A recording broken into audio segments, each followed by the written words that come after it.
I was going to do a murderous segue there, but unfortunately the CD machine hadn't set itself up in time. Those are the Boo Radleys, though, the last memory session, and as I say, a very good session indeed. That was called Eleanor Everything. John Fay. To the beef crisis now, and Timothy Leary, the Harvard professor turned 60s drugs guru, has died. He was 75. Leary had turned his battle with cancer into a public event, inviting fans to follow his deteriorating health on the internet. Last month he said he was exploring the idea of allowing users of the computer network to watch as he committed suicide. Simon Cox reports on Timothy Leary's extraordinary life and death.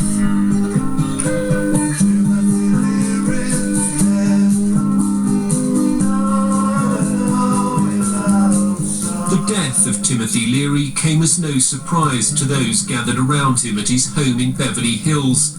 After being diagnosed with prostate cancer last year, he'd made meticulous plans about his final hours. Carol Rosin, his partner for 25 years, says it was just as he wanted.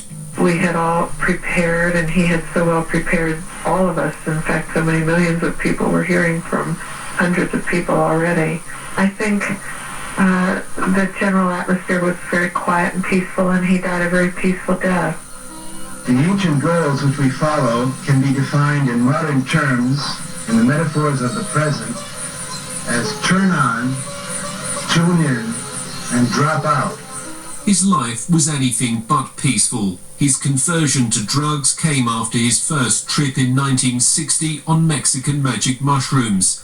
Thereafter, he abandoned his career as a psychology lecturer at Harvard University to become drugs' most impassioned prophet. LSD is the most powerful substance that the human being has ever developed for influencing the mind. I've used the comparison of nuclear energy or a fictional material.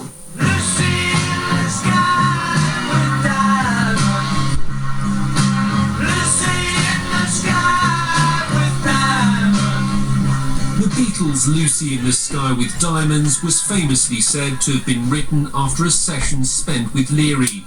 He was a key figure among America's Beat generation, familiarly seen with William Burroughs, Allen Ginsberg and Aldous Huxley, who once described him as a bit of a square. He was far more proud of Richard Nixon's demonizing of him as the most dangerous man in America. The onset of the internet and cyberspace became his latest and last fascination, although he failed to achieve his desired wish of actually dying while in cyberspace, although he was preparing for another typically grand gesture. I don't care if I come back or not, but it's my duty as a philosopher to go into these strange frontiers and then shout back and tap back what I've learned. He's looking very forward into now being launched into space. His remains will be launched on board Pegasus air launch vehicle. At the end of September, he's going to be accompanied by Gene Roddenberry of Star Trek, by the ashes of Gene Roddenberry. After watching him closely for a quarter of a century, Carol Rosin is certain what mood he'll be in for his final trip. Just a few hours before he died, when he was slipping in and out of sleep or consciousness, he popped up and said, "Why not? Why not? Why not?" And then he said, yeah. He was very excited about the experience. He had quite a pleasant look on his face. And that report was by Simon Cox. Tonight.